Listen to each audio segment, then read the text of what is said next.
1 लाख रुपए बैंक में लगाता है, वो सोचता है एफडी से इतनी इनकम हो जाएगी। कोई म्यूचुअल फंड में लगाता है, कोई एसआईपी लगाता है, कोई बकरी पालन में अगर इन्वेस्ट करता है, कितने % रिटर्न चांसेस हैं उसके। आज की तारीख में हमारे देश में ऐसी नस्लें हैं, वो एनिमल आराम से आपका 3, 4, 5 लाख रुपए तक का भी बिकता है। सर एक बकरी इतने तो गाय और भैंस आ जाती है इतने। हाँ, सबसे पहले मान के चलिए मुझे ही बकरी पालन शुरू करना है, तो मुझे ये जानना जरूरी है कि मेरे पास धनराशि कितनी उपलब्ध है, जमीन कितनी है, बकरी किस टाइप की खरीदूं, किस रेट की खरीदूं।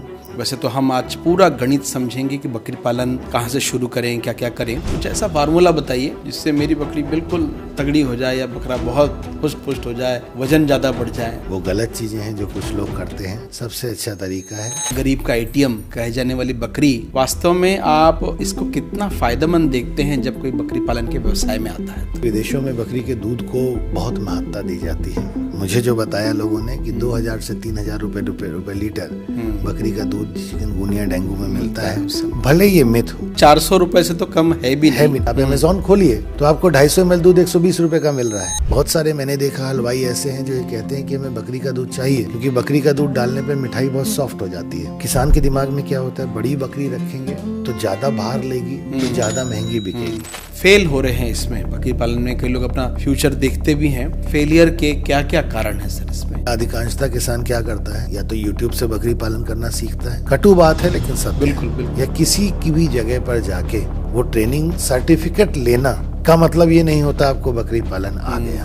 बहुत ज्यादा पैसा मत लगाइए बकरी पालन में, कम इन्वेस्टमेंट में पहले शुरू कीजिए। दिमाग में रख लेना है कि मेरी आमदनी आना जो शुरू होगी वो 2 साल में होगी। कोई आपसे कहता है 1 साल में फायदा मिलने लग जाएगा, एकदम गलत देता है। बकरी कभी एक क्षेत्र से मत खरीदिए। बकरी पालन में जो भी दुर्घटनाएं होती हैं, जो फेल होती हैं, वो कभी बड़ी चीजों की वजह से नहीं होती। वो ऐसे छोटे छोटे बिंदु होते हैं जिनकी वजह से बकरी पालन फेल होता है।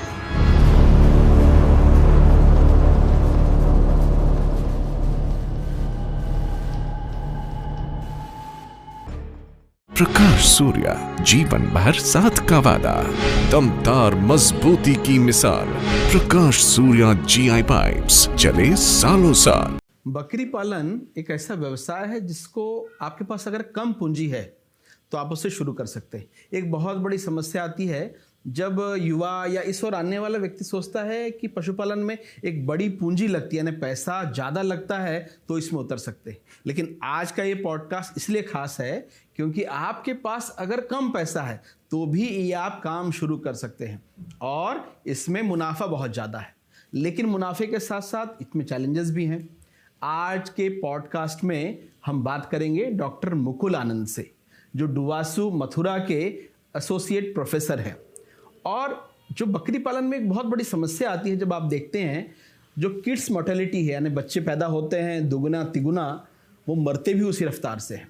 एक वायरस आता है, अटैक करता है और वो पूरे हर्ड को ख़त्म कर देता है। आज इस पॉडकास्ट में हम जानेंगे एक ऐसी ही छोटी छोटी बातें जिसके द्वारा बकरी पालन को आप मुनाफे का सौदा बना सकते हैं। तो आइए इस पॉडकास्ट को पूरा सुनिए, मैं जानता हूं इससे आपको ज़रूर लाभ मिलेगा। डॉक्टर मुकुल जी, आपका बहुत बहुत स्वागत है हमारे इस पॉडकास्ट में। आज एक बहुत अच्छा टॉपिक है जिसके ऊपर आपकी इतने वर्षों की रिसर्च है। आप पूरे देश भर में उस कम्युनिटी के साथ काम करते हैं जो वास्तव में इसके लायक है। हम आज बात करेंगे बकरी पालन पर, और मैं कहूँगा कि गरीब की गाय या गरीब का एटीएम कहे जाने वाली बकरी, वास्तव में आप इसको कितना फ़ायदेमंद देखते हैं जब कोई बकरी पालन के व्यवसाय में आता है? तो देखिए, जो आपने बात बोली कि गरीबों की गाय या मूविंग एटीएम, सत्यता ये है कि ये पशु इसी तबके का है और इस लायक है कि इसको ये कहा जाए। क्योंकि गरीबों की गाय इसलिए कहा जाता है क्योंकि गरीबों के लिए बकरी से दूध मिल जाता है बच्चों को, और कुपोषण की समस्या बहुत अच्छे से हम लोग रिजॉल्व कर सकते हैं। और एटीएम इसलिए कहा जाता है क्योंकि हम सब जानते हैं कि मार्केट अवेलेबल है बेचने के लिए, रूप कोई और स्वरूप कोई भी हो सकता है। अगर हम बात करें कि किस तबके के लिए ये पशु पालना अच्छा है, तो ये पालना हर तबके के लिए अच्छा है। यदि वो चाहता है कि बकरी पालन करके एक अच्छी आमदनी कर सके, अपना अच्छे से जीवन व्यापन कर सके। अमूमन देखा गया है कि छोटे किसान इसे जीवन व्यापन के लिए पालते हैं और आज के समय में विगत पिछले 4-5 सालों में देखा गया कि अब जो अच्छे पैसे वाले लोग हैं, जो अच्छी पूंजी व्यवसाय में लगा सकते हैं और पशुपालन के व्यवसाय में आना चाहते हैं, वो बकरी पालन को बहुत प्राथमिकता दे रहे हैं। सर, इसमें बीच में एक बात कहूँगा, कुछ लोग गाय, भैंस और अब बकरी पालन में, बहुत सारे लोग इसको एक छोटा सा काम समझते हैं। बकरी पालना एक छोटे लोगों का काम है या छोटे किसानों का। ये मानसिकता हालांकि पिछले कुछ वर्षों में बदली है। जब वो इस विषय में मुनाफा देखते हैं तो ये अंतर वेरिएशन आया कैसे सर? ये देखिए, वेरिएशन मुझे जो लगता है, अगर हम आध्यात्म में जाएंगे, पुरानी बातें सोचेंगे, तो हमारे यहाँ मतलब जो सच्चाई है वो ये है कि स्ट्रैटिफिकेशन बहुत है। स्ट्रैटिफिकेशन मीन्स आप उसको किसी भी रूप में ले सकते हो, चाहे कास्ट बेस स्ट्रैटिफिकेशन ले सकते हो, चाहे इकोनॉमिक पॉइंट ऑफ व्यू से स्ट्रैटिफिकेशन ले सकते हो। और गोट एक ऐसा पशु है, बकरी एक ऐसा पशु है जो गरीब भी पाल सकता है और अमीर भी पाल सकता है। गाय नहीं पलती। गाय गरीब के पास सीमित संसाधन होंगे, सीमित जगह होगी, तो वो अपने परिवार को पाल पाएगा, गाय को नहीं पाल पाएगा, भले उसकी इच्छा करे, वो दूसरे के यहाँ जाके सेवा करेगा। लेकिन बकरी वो पाल के अपनी आय कर सकता है। लेकिन जब सारे तबके एक ही चीज रखने लगते हैं तो मन में जो ऊंचे तबके में एक विचार आता है कि मैं भी वही और तुम भी वही। ये बड़ा कारण। तो समय के साथ ऐसा हुआ कि उन्होंने कहा तुम रखो, हम सिर्फ इससे जो उत्पाद मिल रहे हैं उसका आनंद लेंगे। अगर वो एक तबके में रखने वाली चीज है तो उसके उत्पाद का ग्रहण भी तो नहीं होना चाहिए, जबकि उसके उत्पाद का ग्रहण सबसे ज्यादा शायद वो तबका जो रखता है वो नहीं कर पाता। उसका उत्पाद का ग्रहण वो तबका करता है जो उसको कभी रखना ही नहीं चाहता। तो ये शाश्वत सत्य है। बिल्कुल सर, अगर हम फाइनेंशियली बात करें, वैसे तो हम आज पूरा गणित समझेंगे कि बकरी पालन कहाँ से शुरू करें, क्या क्या करें। एक मोटा मोटा अगर फाइनेंशियली बात करें तो कितना मुनाफा है, इसको अगर देखते हैं पैसे से अगर तुलना करें तो जैसे कोई एक अपना पैसा 1 लाख रुपए बैंक में लगाता है, वो सोचता है एफडी से इतनी इनकम हो जाएगी, कोई ब्याज से उतना आ जाएगा, कोई म्यूचुअल फंड में लगाता है, कोई एसआईपी लगाता है, कोई बकरी पालन में अगर इन्वेस्ट करता है, कितने % रिटर्न चांसेस हैं उसके? देखिए, ये बहुत महत्वपूर्ण प्रश्न है जिसकी वजह से आज लगभग 148 मिलियन गोट्स हैं हमारे देश में। लेकिन अगर आप ढूंढने जाओगे कि कितने व्यावसायिक बकरी पालन के फार्म हैं तो वो बहुत सीमित हैं। और जो प्रश्न आपने पूछा ना, वो इसीलिए महत्वपूर्ण है कि किसान भाई को ये जानना जरूरी है कि हम जितना पैसा लागत लगा रहे हैं हमें रिटर्न किस आधार पे मिलेगा। देखिए, पहले किसान को ये समझना जरूरी है कि वो मार्केटिंग कहाँ करने जा रहा है, क्योंकि गोट जो है ना या बकरी जो है उसके 2 मार्केट हैं। एक उसकी सुंदरता के बेसिस पे और दूसरा अमूमन नॉर्मल बिकने के लिए जो उपयोग में आती है, खाद्य उपयोग में आती है। किसान को पहले ये निर्धारित करना पड़ेगा कि मेरा उद्देश्य क्या है बकरी को बेचने का। दूसरी चीज, अमूमन किसान क्या सोचता है कि मैं आज बकरी लेके आऊंगा और मेरे को 1 साल बाद फायदा होने लगेगा। देखिए, एक लेमैन लैंग्वेज में आपको समझाता हूं, अगर मैं वयस्क बकरी भी लेके आता हूं अपने घर पे, तो घर पे लाने के बाद 5 महीने का गर्भ होगा उसका, और जो मार्केटेबल एज होती है गोट की वो लगभग 9 महीने से लेकर 12 महीने तक की होती है। तो 5 और 12 17 मतलब 1.5 साल तो वैसे ही हो गया। जब आप ये सोच के चलोगे कि बकरी, जैसे आप बात करिए किसी से कि बकरी पालन में फायदा कब से मिलेगा, तो कहेगा सब साल भर में फायदा हो जाएगा, बच्चे देगी फायदा हो जाएगा। हम उस डायरेक्शन में सोचते ही नहीं हैं, हम कैलकुलेटिव बनते ही नहीं। उसने कहा, हमने देखा बच्चा पैदा हुआ, ये जानते हैं बिकेगा, लेकिन वो कब बिकेगा, उसे कितने दिन खिलाना पड़ेगा, ये सारी स्टैट्स कैलकुलेट करने के बाद हम डिफाइन कर पाएंगे हमें कितना फायदा होता है। आज की तारीख में हमारे देश में ऐसी नस्लें हैं जिनकी कीमत 2 लाख, 2.5 लाख, 3 लाख रुपए भी होती है ईद के समय में, एक बकरी की कीमत। ठीक है, जैसे मैं उदाहरण के तौर पे आपको बताता हूँ, 2 नस्लें, सोजत और जमुनापारी। ये 2 नस्लें ऐसी हैं जो सफ़ेद हैं और इसमें एक चूंकि हम अधिकांशतः किसान हमारा ये पॉडकास्ट सुनेंगे, हम देसी भाषा में उन्हें हंसा कहते हैं और साइंटिफिक लैंग्वेज में एल्बिनो एनिमल कहते हैं। उसके शरीर पे कोई सफ़ेद के अलावा कोई दाग नहीं होता। अच्छा। उसकी स्किन पिंक होती है, आंखें वाइट होती हैं। वो एनिमल आराम से आपका 3, 4, 5 लाख रुपए तक का भी बिकता है। सर एक बकरी इतने तो गाय और भैंस आ जाती है इतने में। हाँ, ये हकीकत है। और जिसके पास होगा और लोगों को पता लग जाए, दुर्भाग्य क्या है कि किसान उन बकरियों को रखता है लेकिन उसके पास मार्केट नहीं है। दूसरा सबसे बड़ा प्रॉब्लम देश में क्या है, अगर मैं आपसे कहता हूँ आपको बकरी पालन करना है या आप मुझसे पूछने आते हो मुझे बकरी पालन करना है, मैं सभी किसान भाइयों के लिए कह रहा हूँ, तो क्या कहा जाता है? बकरी पालन का मतलब क्या है? जाओ अच्छे नस्ल की बकरी खरीद के लेके आओ, बच्चे पैदा कराओ, बड़े करो और बेच दो। डबल तुरंत, ये साल में 2 बकरी, दो बार बच्चे होंगे, बेच दो। हकीकत क्या है कि हर एक आदमी, मतलब आप सारे किसानों के लिए, सारे पशुपालकों के लिए एक ही मॉडल नहीं दे सकते। तो हमें ज़रूरत है आज देश में, और किसान को ज़रूरत है अवेयर होने की कि हम कौन सा मॉडल अपनाएं।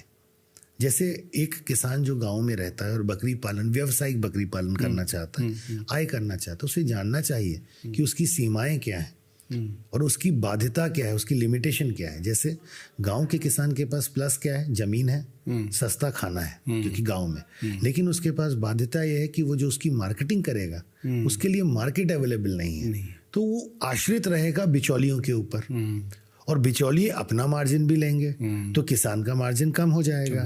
तो उसे ऐसा मॉडल यूज करना चाहिए जिसमें कि उसकी लागत कम हो जाए संसाधनों को देखते हुए। अगर मान के चलिए, सोचिए, कल्पना कीजिए कि अगर आपने बकरी को 0 इनपुट पे, मतलब उसे खाने का जो पैसा लग रहा है वो भी कैसे भी निकल आ रहा है, वैसे पालने लग गए, तो आपकी इनकम तो वैसे ही बढ़ जाएगी। और नॉर्मली जैसे हम बाड़मेर, जैसलमेर में लोग देखते हैं ऐसे ही ओपन ग्रेजिंग में लोग करते हैं, तो खाने की कॉस्ट बिल्कुल। वो 0 इनपुट ग्रेजिंग इसलिए कहा जाता है, देखिए उसमें भी एक बहुत मैं आपको महत्वपूर्ण बात बताता हूँ कि हम कहते हैं कि बाड़मेर में या जैसलमेर में लोग ऐसे ही बकरी चलाने चले जाते हैं और बकरी के ऊपर खर्चा नहीं आता। आप मुझे बताइए कि अगर मैं आज की तारीख में दिहाड़ी करने जाऊंगा तो मुझे 500 रुपया तो रोज मिलेगा ना, मिलेगा। और जो आदमी बकरी चराने जा रहा है, इसका मतलब 1500 रुपया, 15,000 रुपया महीने का, तो वो बकरी चराने में खर्च कर ही रहा है। सोच, बिल्कुल। आप कह रहे हो खर्चा नहीं हो रहा, लेकिन हकीकत में जो 15,000 रुपये आने वाले थे वो 15,000 रुपये आना बंद हो गए। और वो खुश संतुष्ट किस लिए है कि मैं बकरियों को चरा रहा हूँ, जब बिकेंगी तो मुझे पैसा मिल जाएगा। लेकिन उसके पास अल्टरनेटिव है कि वो ऐसा काम भी कर सकता है कि बकरियों को खूंटे पे रख के पाले और अपना दिहाड़ी करने के लिए जाए। सुबह 1-1.5 घंटे का समय दे दे, 7 बजे उठे, 8 साढ़े 8 तक बकरियों को समय दे, फिर दिन भर अपना काम करे और शाम को आके 1 घंटे के लिए वापस से बकरियों की देखभाल करे, तो उसको 15,000 रुपये भी मिलेंगे और बकरियां उस रेट में भी बिकेंगी। क्या बात है। तो ये मॉडल डिफाइन करना कि मेरी आवश्यकता क्या है। अब बहुत सारे लोग हैं शहर के पास रहते हैं, स्पेशली यंग लड़के जो हैं, वो कहते हैं साहब बकरी पालन करना चाहते हैं, बहुत पैसा यूट्यूब फेसबुक पे देख। जब मैं बकरी पालन करवाने के लिए जाऊंगा तो मैं उससे पहला प्रश्न पूछूंगा, जमीन कितनी है तुम्हारे पास? कहेगा साहब 300 वर्ग जमीन है। जमीन बहुत है, बकरी पाल लो। उसका इकोनॉमिक सोचिए, उसका मार्केट, उसके साथ प्लस पॉइंट क्या है? उसके साथ प्लस पॉइंट है कि उसके पास मार्केट अवेलेबल है, वो शहर के पास रह रहा है और वो बिना बिचौलियों के मार्केट कर सकता है। लेकिन उसकी बाध्यता क्या है? जमीन। तो अगर आपने उतनी ही जमीन में बकरियां पलवा दी तो जो प्रोडक्ट है इन टर्म्स ऑफ किड्स, बच्चों के रूप में, जिसको आगे उसे, जिससे व्यवसाय करना है, जिसे बेचना है, वो रखने की जगह कम हो जाएगी। आपने 10 बकरी रखी तो 10 या 15 बच्चे होंगे, तो बेचने लायक बच्चे कितने होंगे? 15 होंगे। लेकिन अगर उस किसान से आप ये कहिए, उस लड़के से ये कहिए कि ना तुम्हें बकरियां नहीं रखनी, तुम गांव में जाओ, पशुपालक से 5-5 महीने के बकरे खरीदो और उन्हें रखो यहाँ पर, तो वो 15 की जगह 35, 40, 45 बच्चे ले आके रख लेगा अपने यहाँ और समय समय पर बेचता रहेगा। तो उतनी ही जगह में उसे हर साल 45 प्रोडक्ट बेचने के लिए मिल जाएंगे बजाय 15 के। दूसरा, उसे ये नहीं देखना पड़ेगा मेरी बकरी गाभिन कब हो रही है, उसे बच्चा कब दिया। छोटे बच्चे का अपने तरीके से प्रबंधन करना है, बड़े का अपने तरीके से करना है। वो एक दिन दवा की वॉइल खोलेगा, सारे एक उम्र के बच्चे लगा देगा। एक ही तरीके का खाना देगा सबको, तो उसका प्रबंधन कितना आसान, ये बकरी पालन को सफल बनाता है। इस मॉडल पर हम चर्चा करेंगे सर कि कौन सा मॉडल कहाँ अप्लाई कर सकते हैं हम। तो सबसे पहले हम बात करते हैं कि नस्लें कौन कौन सी जो व्यावसायिक बकरी पालन पे आते हैं। सबसे पहले तो मुझे ये बताइए कि सर बकरी पालन तो लोग बहुत समय से कर रहे हैं, सामान्य बकरी पालन और वैज्ञानिक विधि से बकरी पालन जिसकी आज की ट्रेनिंग होती है, दोनों में क्या अंतर है, क्या है? अगर देसी भाषा में बताऊं तो वैज्ञानिक बकरी पालन उसे कहा जाता है जहां पर बकरी के बच्चे कम मरे, बकरियां कम मरे, और जो संतान पैदा हुई है उसका ग्रोथ रेट अच्छा हो, फेकेंडिटी अच्छी हो और मिल्क यील्ड अच्छी हो। और इस उद्देश्य को पूरा करने के लिए जिस तरीके का प्रबंधन किसान को हम बताते हैं उसे आधुनिक बकरी पालन कहते हैं। बहुत अच्छा। हमें बकरी को चराने ले जाना चाहिए या नहीं ले जाना चाहिए, ये सारे विषय आधुनिक बकरी पालन में आते हैं। तो मेरा अपना मानना ये है कि आधुनिक बकरी पालन आज के समय में और ज़्यादा अनिवार्य हो गया है, क्योंकि आप जानते हो चाहे ह्यूमन पॉपुलेशन हो चाहे एनिमल पॉपुलेशन हो बढ़ रही है। हमारे पास सीमित जगहें हैं जहाँ पर पशुओं को चराने ले जाया जाता है, बीमारी फैलने के चांसेस बहुत ज़्यादा होते हैं। तो हमारे लिए ज़रूरी है कि हम कुछ महत्वपूर्ण बातों को याद रखें, और अगर उन बातों को हम मानते हैं, उन बातों को ध्यान में रखते हुए कोई भी पालन करते हैं, चाहे बकरी पालन हो, चाहे गौ सेवा हो या गौ पालन हो, तो निश्चित रूप से सफल होंगे। और इसीलिए ज़्यादा अहमियत दी जाती है कि हम आधुनिक रूप में जाएं। सर नस्लों की बात करें तो कौन कौन सी नस्ल व्यावसायिक बकरी पालन में करना चाहिए? देखिए, वैसे तो देश में अगर हम बात करते हैं तो लगभग 39 रजिस्टर्ड गोट की ब्रीड्स हैं। अगर हम देश को पूरे रूप में देखें कि बकरी कहाँ ज़्यादा पाई जाती हैं, तो जो सेंट्रल पार्ट है इंडिया का, starting from Gujarat up to West Bengal, ये जो सेंटर का बीच का पार्ट है, लगभग 80% से अधिक बकरियां इस एरिया में हैं। और उसमें भी अगर हम फोकस करते हैं तो हमारे पास नस्लें बहुत हैं, क्योंकि अगर हम हर नस्ल के विषय में चर्चा करेंगे तो लंबा समय निकल जाएगा। बट मोटे तौर पे मैं बताना चाहूँगा 3 तरह की नस्लें हैं, एक छोटे कद की, एक मध्यम कद की और एक बड़े कद की। जैसे छोटे कद की नस्ल जो है वो बंगाल गोट है, मध्यम कद की हम बात करते हैं तो बर्बरी है, और बड़े कद की बात करते हैं तो जमुनापारी, सिरोही, बीटल, झकराना, ये ब्रीड्स हैं। तो ये एक तरीके से अगर हम क्लासिफिकेशन करेंगे, और ये बहुत महत्वपूर्ण भी है, क्योंकि फार्म की इकोनॉमिक्स ब्रीड सिलेक्शन के ऊपर बहुत ज़्यादा निर्भर होती है। 70 से 80% फार्म भारत में जो बंद होते हैं वो सिर्फ नस्ल का गलत चयन करने पे बंद होते हैं। किसान जो घाटे में जाता है वो नस्ल का गलत चयन करने पे जाता है। जैसे उसके पास, उसको मान के चलिए बकरी पालन शुरू करना है, और मैंने उससे पूछा कि आप बकरी कहाँ बेचोगे, तो उसने बोला मुझसे कि मैं लोकल में बेचूंगा। और किसी पशु चिकित्सा अधिकारी या मेरे जैसे व्यक्ति ने उससे कहा कि तुम बड़ी नस्ल रख लो, तो वो सस्टेन नहीं कर पाएगा, क्योंकि उसको ये जानना पड़ेगा कि बड़ी नस्ल मैच्योर किस एज पे होती है, वो कितने बच्चे देती है। हम किसान के दिमाग में क्या होता है, बड़ी बकरी रखेंगे तो ज़्यादा भार लेगी तो ज़्यादा महंगी बिकेगी। लेकिन भैया मेरे, आपको ये भी जानना जरूरी है वो कितने समय में भार लेती है। उदाहरण के तौर पे अगर हम जमुनापारी की या बर्बरी की, जो इसकी बीटल की बात करते हैं, तो लगभग 22 महीने के आसपास, 20 से 22 महीने, मैं 1-2 की बात नहीं कर रहा, मैं क्षेत्र में जो वास्तविकता है उसकी बात कर रहा हूँ। लगभग 20-22 महीने लेती है पहली बार हीट में आने में, और बच्चा देने के बाद लगभग 3 से 4 महीने मिनिमम लेती है दोबारा से हीट में आने में। जबकि अगर छोटी नस्ल की हम बात करते हैं तो लगभग 11 महीने में हीट में आ जाती है। तो जब वो दूसरी बार हीट में आएगी तब तक ये छोटी नस्ल 3 बार बच्चे दे चुकी होगी। और किसान भाई को हमेशा याद रखना चाहिए, प्रकृति का नियम है, जितना पशु छोटा होगा उतना बीमारी या मरने की चांसेस ज़्यादा होंगे।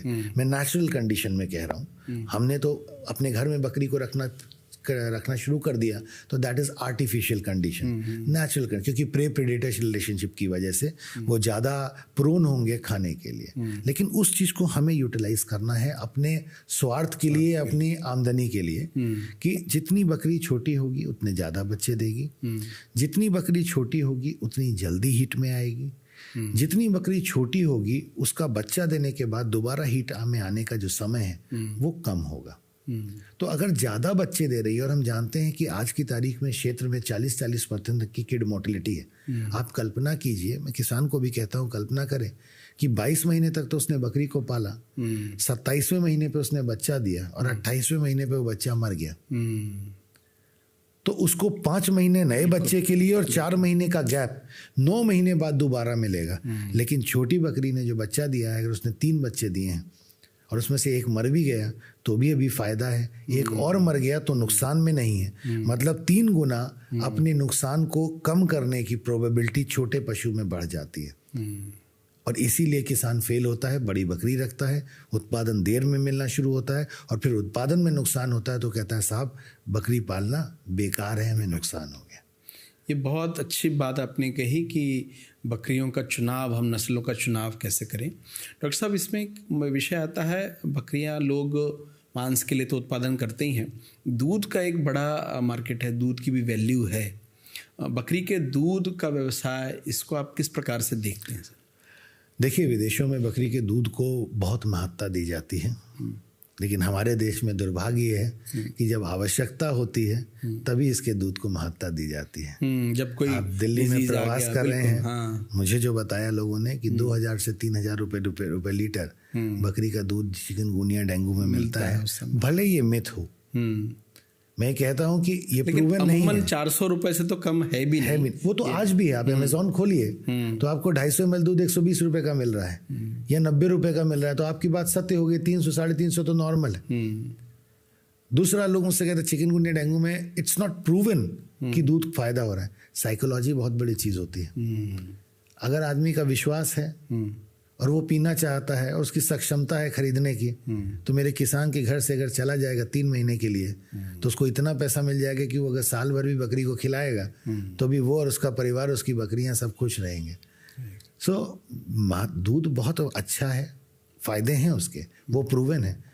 फ्लैट ग्लोब्यूल्स छोटे होते हैं, एब्जॉर्प्शन अच्छा होता है, लैक्टोज इंटॉलरेंस जिनके अंदर होती है उनके लिए बकरी के मींस इम्यून रिस्पॉन्स नहीं आते, सब चीज़ें हैं।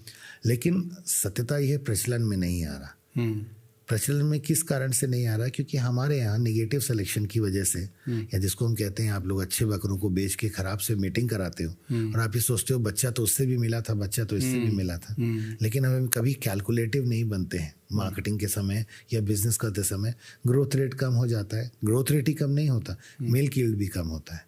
दूसरा, हमारा मेजॉरिटी ऑफ फोकस रहता है मीट प्रोडक्शन के ऊपर, तो हम कभी ध्यान नहीं देते कि दूध कितना प्रोड्यूस हो रहा है। ये गाय और भैंस पे तो हम ध्यान देते हैं कि दूध से ही उनका नापा जाता है कि वो कितना ब्रीडिंग करते हैं, लेकिन बकरी में खास तरह से ऐसा नहीं है। अब क्या है, बहुत सारी कंपनियां ऐसी हैं जो चाहती हैं हम बकरी दूध का व्यवसाय करें, लेकिन जब वो प्रोक्योरमेंट के लिए जाती हैं तो पता चला उन्होंने पूरा गाँव घूम लिया और उनको 10 लीटर दूध मिल रहा है। तो जो प्रोक्योरमेंट कॉस्ट है वो बहुत ज़्यादा हो जाती है, जिसकी वजह से मार्केटिंग नहीं हो पा रही।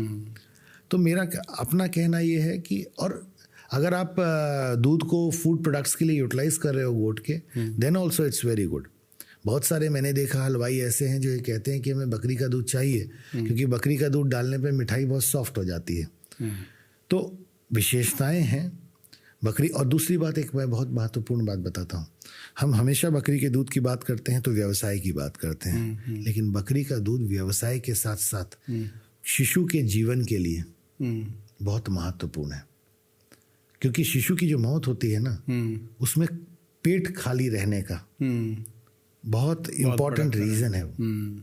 हम जब छोटे थे, आपके दादा दादी या मेरे दादा दादी, आप लोगों के दादा दादी सब हमेशा हमारी माँ से ये कहते थे, या हमारी माँ हमारी पत्नी से कहती है, बच्चे का पेट खाली मत रखो नहीं तो जाड़ा लग जाएगा। बिल्कुल, समय समय पर थोड़ा थोड़ा खिलाते रहे। तो जो शिशु है उसकी मृत्यु का कारण ही ये होता है कि वो जब खाना नहीं खा पाता तो वो बीमारियों के लिए, और बीमारी नहीं कहूँगा मैं, वातावरण के जो स्ट्रेसर्स हैं उनके लिए बहुत प्रोन हो जाता है। और बकरी के बच्चे की एक खास बात है, क्योंकि छोटा होगा तो लगभग 24 घंटे से 48 घंटे तक वो ऑफ फीड रहा या कमज़ोर रहा तो उसे बचाना मुश्किल होता है। तो इस कारण से फिर किसान भी ये सोचता है, कुछ देसी नुस्खे अपनाता है, नहीं ठीक हो पाता तो छोड़ देता है, क्योंकि लगाया उसने कुछ है नहीं है, तो वो परेशान नहीं होता। लेकिन अगर वो बचा ले तो उसकी बहुत आमदनी बहुत अच्छी हो जाएगी। तो डॉक्टर साहब, ये बात आपने कही कि मृत्यु दर की, जब हम बकरी पालन में बात करते हैं, एक बहुत बड़ा विषय आता है शिशु मृत्यु दर का, गर्भपात और मृत्यु दर।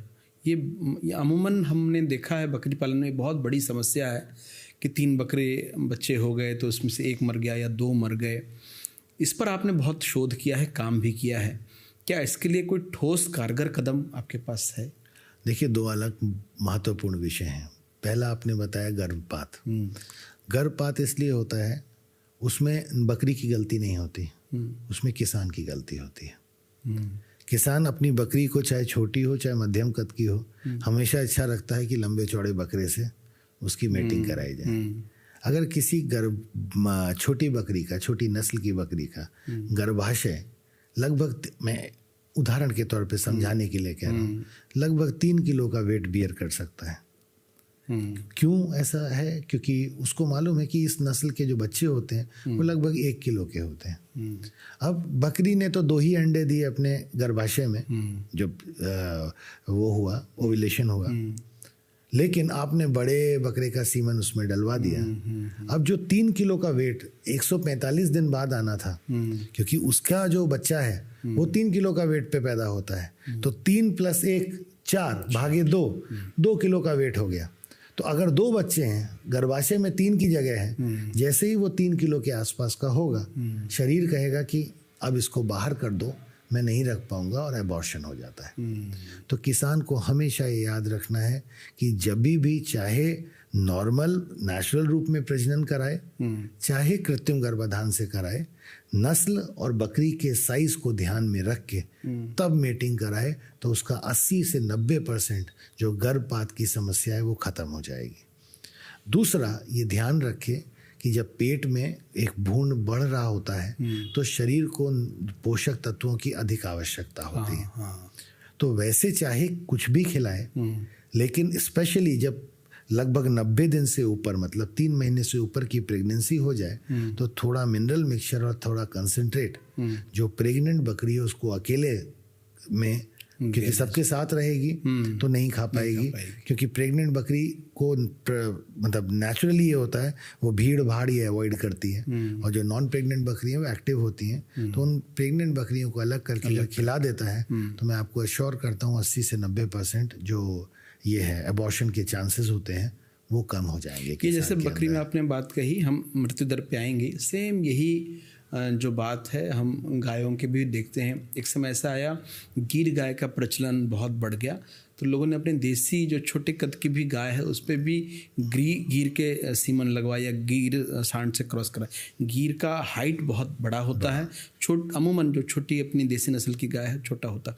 तो फलस्वरूप ये हुआ, जब बच्चा पैदा हुआ या तो मरा हुआ या प्रोलैप्स के कारण शिकायत ज़्यादा हुई। तो ये समस्या आप जो बताते हैं बकरी में गर्भपात का भी एक बड़ा कारण है। अब मृत्यु दर, शिशु मृत्यु दर की जब बात करते हैं, उसका कारण क्या रहता है? कारण तो आपने बताया कि खाली पेट है, हमने दूध सारा या तो बेच दिया या ये हुआ, तो उसको कैसे हम मोर्टेलिटी को कम कर सकते हैं? मैं आपको परिस्थितियां भी बताता हूँ, उसका निदान भी बताता हूँ। परिस्थिति यह है कि जो विनिंग एज कहते हैं, मतलब जब शिशु अपने से खाने लगता है तो लगभग 3.5 से 4 महीने की होती है अमूमन, जनरली। वैसे वेट के ऊपर डिपेंड करती है, हम कहते हैं 12 किलो के आसपास का जो बच्चा वेट ले ले तब माँ से अलग कर देना चाहिए, अन्यथा आप मोटे तौर पे 3.5 से 4 महीने पे बच्चा अपने आप खाने पे आ जाता है।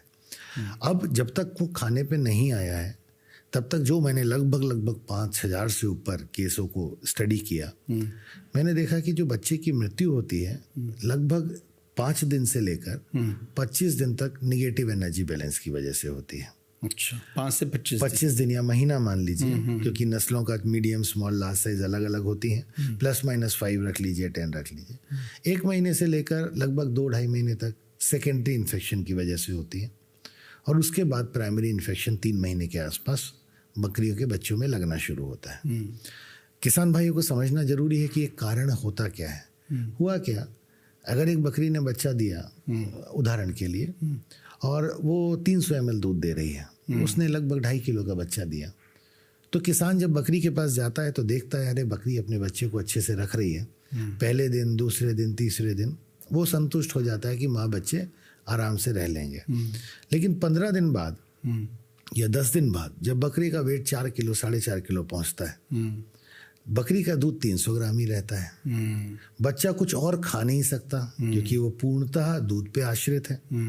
गायों में उल्टा है, गायों में हमने सिलेक्शन करके और दूध बढ़ रहा है तो क्योंकि 25 दिन पर गाय पीक पे आती है तो दूध एकदम बढ़ाती है। हाँ, तो आप देखिए ना, हमने सिलेक्शन करके क्या कर दिया, बछड़ा अगर 27 किलो का पैदा हुआ है तो 10% के हिसाब से 2 किलो 700 ग्राम दूध की जरूरत है। गाय दे रही है 12 लीटर दूध। ये सिलेक्शन है। बकरी में हमने क्या किया, चूंकि हम मांस पे फोकस करते थे, हमने दूध पे ध्यान ही नहीं दिया। अब बकरियां अमूमन आप देखिए, किसी से पूछिए तो कहते हैं 300-400 लीटर ml दूध देती है। तो अब क्या होगा, जब बच्चा 5 किलो का हो गया और दूध है 300 ग्राम, तो वो नेगेटिव एनर्जी बैलेंस में आने लग गया। बच्चा खड़ा नहीं हो पा रहा है, लड़खड़ा रहा है, और फिर डॉक्टर को बुलाया जाता है। उस समय उसकी दूध की रिक्वायरमेंट ज़्यादा है। तो नेगेटिव एनर्जी में आने में 48 घंटे तक वो भूखा रहता है, फिर दम तोड़ देता है।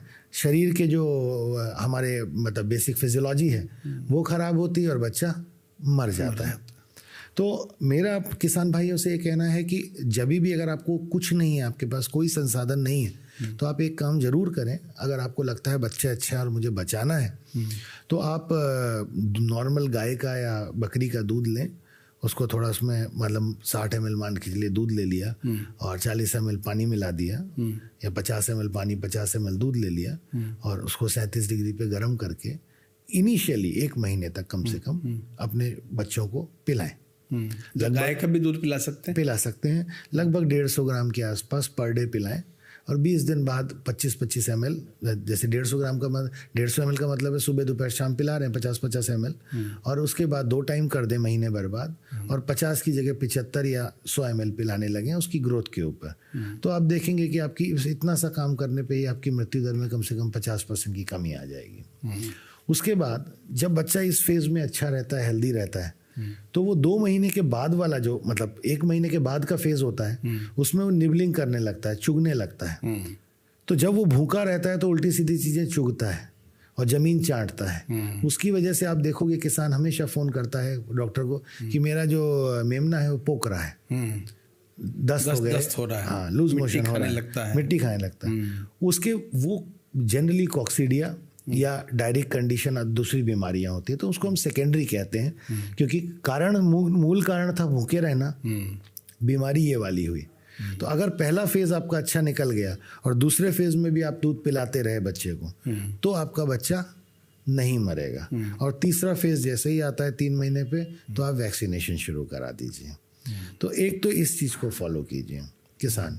दूसरा क्या करें कि 1-1.5 महीने बाद बच्चों को कम से कम 4 घंटे के लिए माँ से अलग करके हरी पत्तियां खिलवाएं। 1.5 महीने बाद हरी पत्ती आती है, वो खाएंगे नहीं, चुगना शुरू कर देंगे, बट चूंकि वो खाना शुरू करेंगे तो उनका रूमन डेवलपमेंट जल्दी होगा, तो वो पूर्णतः खाने पे जल्दी आएंगे, तो माँ के दूध पे आश्रित नहीं रहेंगे, तो नेगेटिव एनर्जी बैलेंस की प्रोबेबिलिटी कम हो जाएगी और उनके सर्वाइवल की प्रोबेबिलिटी या जो प्रतिशत है वो बढ़ जाएगा। तो इस तरीके से हम शिशु दर को संक्षिप्त में मैं आपको बता रहा हूँ कि हम डील कर सकते हैं। और कारण हमने आपको बता दिया, वो अगर दिमाग में किसान रखेगा।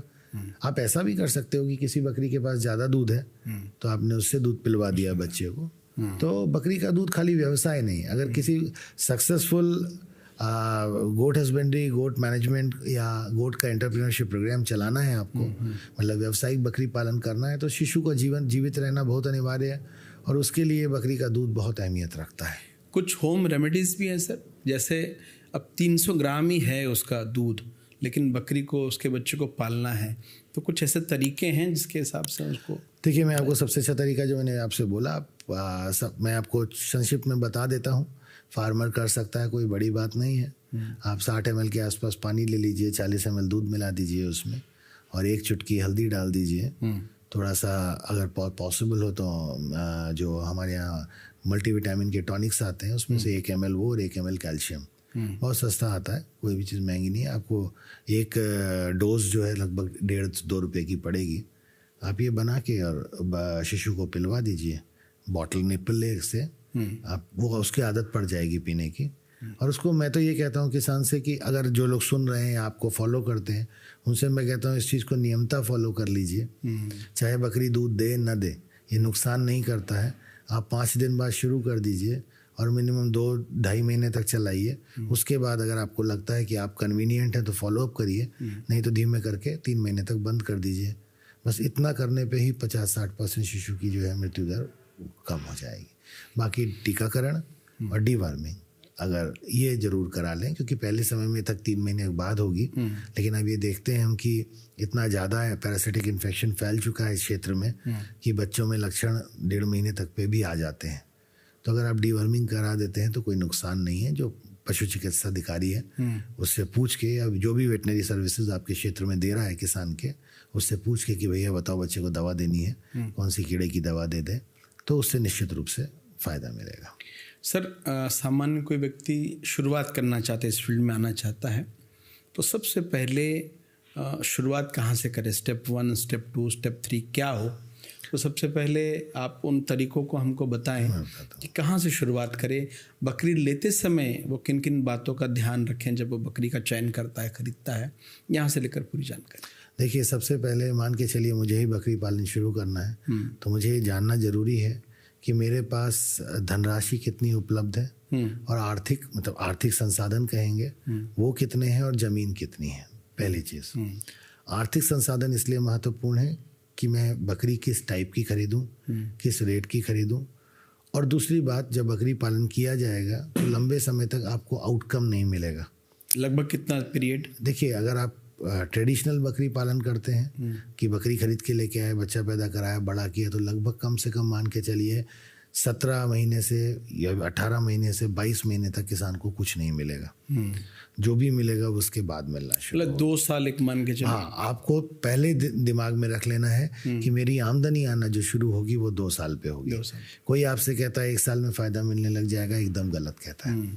तो 2 साल तो कम से कम उसको लगेंगे। अब मैंने अपने आर्थिक संसाधन और ज़मीन अवेलेबिलिटी सब कुछ देख लिया, रिसोर्सेज देख लिए। दूसरा इम्पॉर्टेंट महत्वपूर्ण चीज़ है ब्रीड का चयन। अगर कोई लोकल मार्केटिंग के लिए मीन्स मीट पर्पस के लिए एनिमल खरीदना चाह रहा है तो मेरा रिकमेंडेशन है कि वो छोटी या मध्यम कद की बकरी खरीदे। और अगर उसके पास होल्डिंग कैपेसिटी है कि वो कहता है नहीं यार मैं 2 साल 3 साल तक बच्चे पाल सकता हूँ और इकट्ठा ही बेचूंगा, जैसे ईद के आसपास बेचूंगा, तभी उसको बड़ी नस्ल का बकरा रखना चाहिए या बकरी रखनी चाहिए। उसके अलावा लोकल मार्केटिंग के लिए, मीट पर्पस के लिए बड़े जानवर नहीं बने हुए। दिमाग में आता है कि साहब वहाँ पर राजस्थान के जो पशु हैं, सिरोही है, बहुत ऊंची है, वो लोग भी तो पालते हैं मीट पर्पस के, वो 0 इनपुट कॉस्ट पे पालते हैं। ठीक है, उनके पास पीढ़ियों से पले चले आ रहे हैं और वो जंगलों में घुमाने ले जाते हैं। लेकिन अगर हम उत्तर प्रदेश की बात करते हैं या सेंट्रल इंडिया की बात करते हैं तो हमारे पास जंगल तो है ही नहीं, और खेत भी वो हैं जहाँ बकरी चरने जाती है वो कटे हुए खेत होते हैं, तो न्यूट्रिटिव वैल्यू 0 होती है। तो हमको ये ध्यान रखना है कि हम अगर कॉमर्शियल गोट फार्मिंग करने चाह रहे हैं, व्यावसायिक बकरी पालन, तो हम इंटेंसिव फीडिंग पे करेंगे। और किसान जितने भी वीडियो हैं खोल के देख लें यूट्यूब और व्हाट्सएप पे, जितने लोग भी अपना ऐड देते हैं, अपना फार्म दिखाते हैं, कोई भी ये नहीं कहता कि मैं अपनी बकरियां चराने ले जा रहा हूँ। आप जितने भी वीडियो देख लीजिए तो आप इससे समझ सकते हैं कि अगर कॉमर्शियल लेवल पे जाना है तो आपको इंटेंसिव फीडिंग पे, मतलब खूंटे पे बकरी को रख के पालना ही पड़ेगा। तीसरी इम्पॉर्टेंट बात यह है कि बकरी कहाँ से खरीदें और कैसे खरीदें, उसमें ध्यान रखिए। बकरी कभी एक क्षेत्र से मत खरीदिए। पशुपालक जाता है बकरी खरीदने के लिए, वो देखता है, कहता है यार यहाँ से बकरी मिल रही है। किसान के पास मान के चलिए मुझे 100 बकरी खरीदनी है, मैं आपके पास आया, मैंने कहा बकरी खरीदनी है, आपने मुझसे बोला कि बकरियाँ हैं मेरे पास, देख लो। मैंने कहा आपसे 40 बकरी ले लूँगा और आप मुझे क्या कहते हैं थोड़ी सस्ती लगा दो। फिर मैं उसी क्योंकि वो गढ़ है बकरी का, तो दूसरे के पास गया, फिर उससे खरीदी, तो मैंने एक ही गांव से 100 बकरी खरीद ली और खुश हो गया। लेकिन आप जेनेटिक वेरिएबिलिटी को रिड्यूस कर देते हो, जिस कारण से अभी पता नहीं लगता। क्योंकि किसान में जनरली क्या होता है कि या तो खुला हुआ बकरा होता है जिससे मीटिंग कराई जाती है, या किसी किसान के यहाँ अच्छा बकरा है तो उसी के बच्चों को दूसरा किसान भी ले लेता है। तो बेसिकली वो स्लोली इनब्रीडिंग को प्रमोट करता है। और आप क्या कर रहे हो, आप सारे एनिमल उसी के से ले आए तो आपके हर्ड में भी इनब्रीडिंग रहेगी। हो सकता है एकदम से अपना विकराल रूप दिखा दे और आपके बच्चे मरने लगे, कमज़ोर हो, बढ़ोतरी दर कम हो, या धीमे धीमे करके बढ़ोतरी दर कम होना शुरू हो। तो जब भी बकरी खरीदिए एक एरिया चिन्हित कीजिए कि यहाँ से बकरी इसमें ये बकरी की नस्ल पाई जाती है। उदाहरण के तौर पे बर्बरी है तो बर्बरी आगरा भी पाई जाती है, इटावा भी पाई जाती है, अलीगढ़ पाई जाती है, मथुरा पाई जाती है। मुझे 100 खरीदनी है तो मैं 4 जगह से अगर 25-25 खरीद लूँगा तो मेरे पास जेनेटिक वेरिएबिलिटी बनी रहेगी, तो इनब्रीडिंग के चांसेस नहीं रहेंगे। सर इसी में मैं एक बात पूछना चाहूँगा, एक नस्ल की आपने बोला 4 जगह से खरीदो, इसमें एक विषय ये है कि एक ही नस्ल की रखें या अलग अलग रखें, नस्ल भी अलग अलग रखने हैं या एक ही नस्ल रखना? ये मत करिए कि अलग अलग नस्ल रखिए, क्योंकि हर की अपनी फिजियोलॉजी होती है, अपनी रिक्वायरमेंट्स होता है, अपना बिहेवियर कैरेक्टरिस्टिक होते हैं। तो आप ऑब्जेक्टिविटी के हिसाब से जो भी रखिए एक ही नस्ल रखिए, मल्टीपल मत रखिए। और जैसे ये जरूर कर सकते हैं आप, किसान चाहें तो कि 2, 4, 5 अच्छे बकरे ऊंची नस्ल के रख लिए तो आमदनी छोटी नस्ल से हो रही है, उनको तैयार करते रहे और बेच दिया। बट ज़्यादा संख्या में 2 नस्ल रखेंगे तो समस्या रहती है। तो एक चीज़ तो ये, और दूसरा एक महत्वपूर्ण बात है, जब किसान जाता है ना बकरी खरीदने के लिए, तो जो ओनर होता है, मतलब जो मूल बकरी का जिसके यहाँ पली बड़ी होती है, उससे ज़रूर पूछे कि आप कुछ विशेष तो नहीं करते बकरियों के साथ। जैसे मैं आपको बताता हूँ, राजस्थान में सिरोही की हम बात करते हैं, तो सिरोही की बकरियां जब जाती हैं लौट के आती हैं तो उनको पानी में गुड़ मिला के दिया जाता है। अब आप बकरी खरीद के लेके आए, आपने ये चीज़ पूछी नहीं, आपके यहाँ बकरी उतरी थकी हुई है और आपने उसको पानी दिया, उसने पानी पिया, उसमें गुड़ का स्वाद ही नहीं आया, पानी छोड़ देगी, थकी वैसे, नया घर है, नया हाउसिंग सिस्टम है, और फिर किसान कहता है कि मेरी बकरी लाया तो अच्छी थी, बीमार पड़ गई। और आप अधिकांशतः किसानों को देखोगे जो बकरी लेके जाते हैं उनकी बकरी 24 से 48 घंटे बाद बीमार होना शुरू हो जाती है। तो हमेशा याद रखना चाहिए किसी पशुपालक को कि हमें क्या चीज़ महत्वपूर्ण है या विशेष है जो किसान कर रहा है, किस रूप में अपनी बकरियों को खाना दे रहा है। कम से कम लाने के बाद बकरी को, जब तक वो अपने नए घर से वाकिफ़ ना हो जाए, आपको उसी का खाना साथ लेके आना चाहिए और वही परंपरा तरीके से पालना चाहिए और धीमे धीमे उसके अंदर बदलाव लाने चाहिए, जिससे उसके ऊपर स्ट्रेस ना पड़े। और किसान ऐसा करेगा ना तो जो ये शिकायत करता है कि मैं बकरी लेके आया था 100 बची 15 बची 20 मरेंगी, लेकिन फिर वो ये कहेगा लाया 100 मरी 15 85 बच गई। बहुत अच्छा। तो ये ध्यान रखना है, उम्र का ध्यान रखना चाहिए, किस उम्र की बकरियों को लेके आ रहे हैं। फिर बकरियों को लाने के बाद सीधे अपने मुख्य बाड़े में मत रखिए, पहले उसको क्वारंटाइन कराइए या उसका टीकाकरण कीजिए, उसके डिवर्मिंग कराइए, जो परिजीवी होते हैं उनको ख़त्म कीजिए और फिर मुख्य परिसर में लेके जाइए बकरी को। सर लाने में एक बात और पूछनी है इसमें, कई बार लोग बोलते हैं कि छोटे छोटे बच्चे लेकर आ जाओ, वो सस्ता पड़ता है। तो आपने एक साथ जो है ना 20 छोटे छोटे बच्चे लेकर आए, उनका पाला, उनको बड़ा किया। कई बार बोलते हैं नहीं एक साथ छोटे बच्चे मत लाओ, कुछ मिक्स लेकर आओ, कुछ बड़े भी कुछ छोटे भी। तो इसमें किसान क्या करे एक साथ? देखिए अगर आप जनरेशन टू जनरेशन मल्टीप्लिकेशन नहीं कराना चाहते हो, जैसे आप खाली ब्रॉयलर गोट प्रोडक्शन के लिए मेल किड्स खरीद के लेके आ रहे हो, तो आपको मेल खरीद के लेके आ रहे हो तो आप मेल किड्स लेके आओ, कोई इशू नहीं है। बट अगर आप उनसे अपने फार्म पे प्रजनन कराना चाह रहे हो तो बकरी के अंदर 3 ट्रेट्स हैं, ज़्यादा दूध देने की क्षमता, ज़्यादा बच्चे देने की क्षमता और अच्छी बढ़ोतरी दर।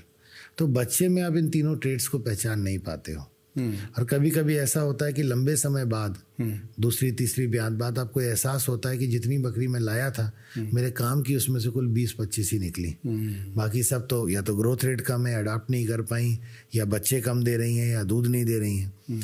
तो मेरा अपना किसान भाइयों से सुझाव ये है कि आप 2 या 3 उम्र की बकरियां लेके आएँ, एक छोटे, एक मध्यम और एक बड़ी।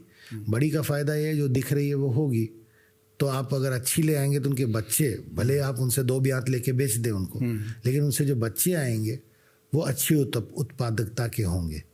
तो आपका जेनेटिक इम्प्रूवमेंट प्रोग्राम जल्दी चलने लगेगा।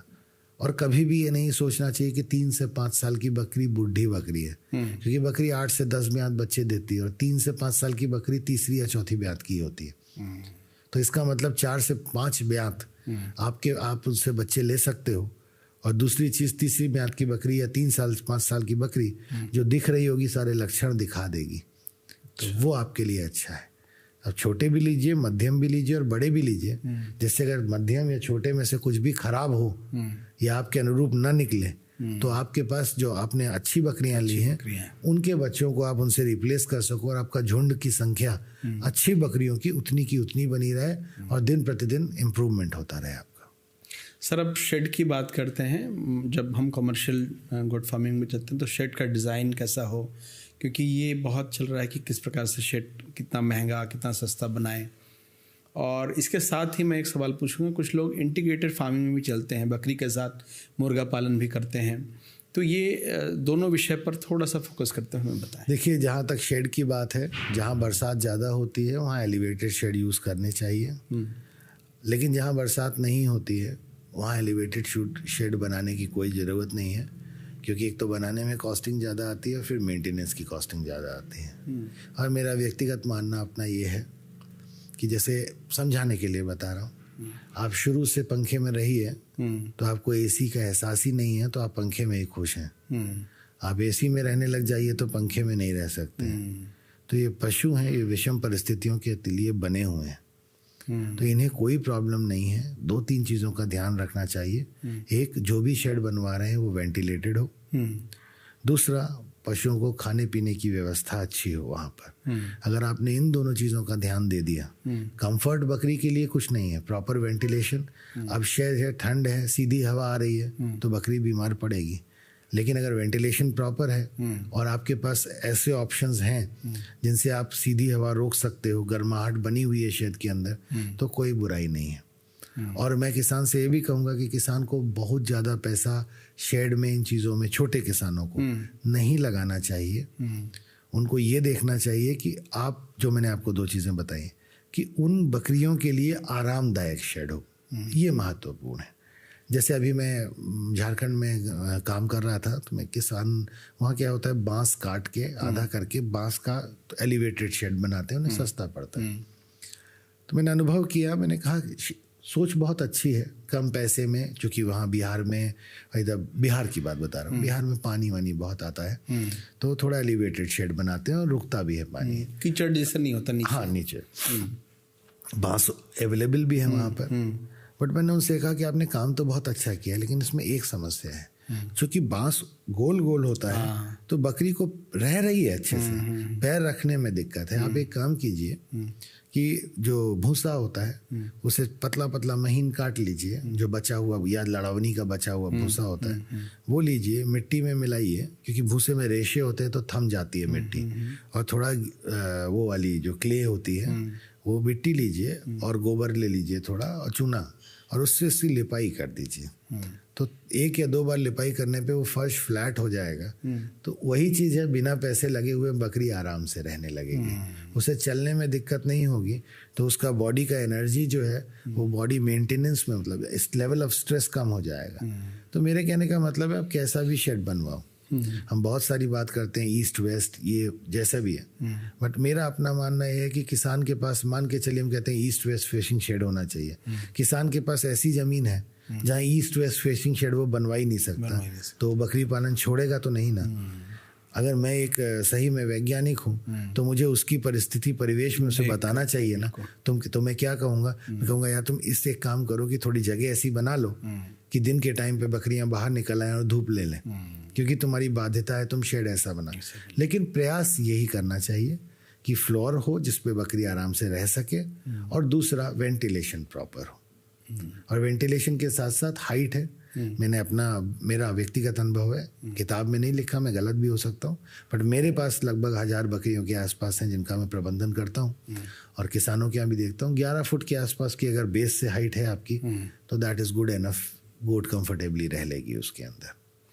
तो बकरी आ गई, शेड भी बता दिया आपने, बात ये आहार प्रबंधन की, इनका चारा कैसा हो। कुछ लोग कहते हैं सूखा ही चारा देना है, कुछ लोग कहते हैं हरा देना है, फीडिंग कॉस्ट कैसे कम हो और अच्छा हो, तो आहार प्रबंधन में किन किन बातों का इसमें ध्यान रखना चाहिए? देखिए, मोटे मोटे तौर पे अगर आप व्यावसायिक बकरी पालन करने जा रहे हो तो आप इंटेंसिव फीडिंग पे जाओगे या स्टॉल फीडिंग पे जाओगे। और स्टॉल फीडिंग में मैं बहुत ज़्यादा साइंटिफिक बात नहीं करता, क्योंकि अमूमन सारे किसान भाई हैं जो आपको फॉलो करते हैं, उनको मैं बताना चाहूँगा छोटे कद की बकरी है तो लगभग 250 ग्राम कंसनट्रेट, लगभग 1 किलो के आसपास भूसा और आधा किलो हरा चारा, ये सफिशिएंट है नॉन प्रेग्नेंट के लिए। अगर प्रेग्नेंट होती है तो 50 ग्राम के आसपास कंसनट्रेट बढ़ा दीजिए और थोड़ा हरा बढ़ा दीजिए, अच्छे से चलेगी बकरी। कंसंट्रेट में क्या क्या हम कंसनट्रेट देखिए चना, चूनी, चोकर ये होता है, बट अब कॉमर्शियल कंसनट्रेट्स भी अवेलेबल हैं तो आप वो भी यूटिलाइज कर सकते हो मैश फॉर्म में, पेलेट फॉर्म में,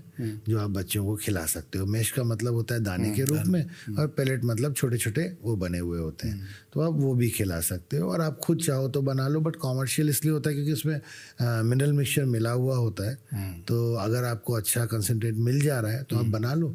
लेकिन अगर आपके पास संसाधन अवेलेबल है, सस्ता खाना अवेलेबल है गांव में, तो आप खुद भी बना सकते हो कंसनट्रेट मिक्सचर। उसकी अपनी रेसिपी होती है, नेट पे भी मिल जाती है कि हम कंसनट्रेट बनाना चाहें तो हमें क्या क्या कितना मिलाना चाहिए, तो किसान भाई उस हिसाब से बना सकते हैं। दूसरा जो आपने बोला इनपुट कॉस्ट के लिए, देखिए आप बकरी की इनपुट कॉस्ट या खाने की कॉस्ट कम करनी है तो 2 ही तरीके हैं।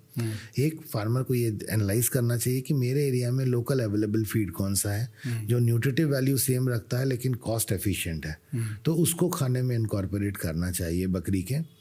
और इस तरीके से एक तो कीमत कम की जा सकती है, और दूसरा ऑप्शन आपके पास ये है कि आप वेस्ट मैनेजमेंट करके और उसकी इनपुट कॉस्ट कम कर दें। जैसे अभी आपने बोला कि बकरियों के साथ मुर्गी रखना, तो लड़ावनी में अगर बकरी खा लेती है, दाना बचता है, वो मुर्गी बाद में खा ले रही है, हरा जो नीचे गिर रहा है वो मुर्गी खा ले रही है, तो मुर्गी फ्री में पल रही है।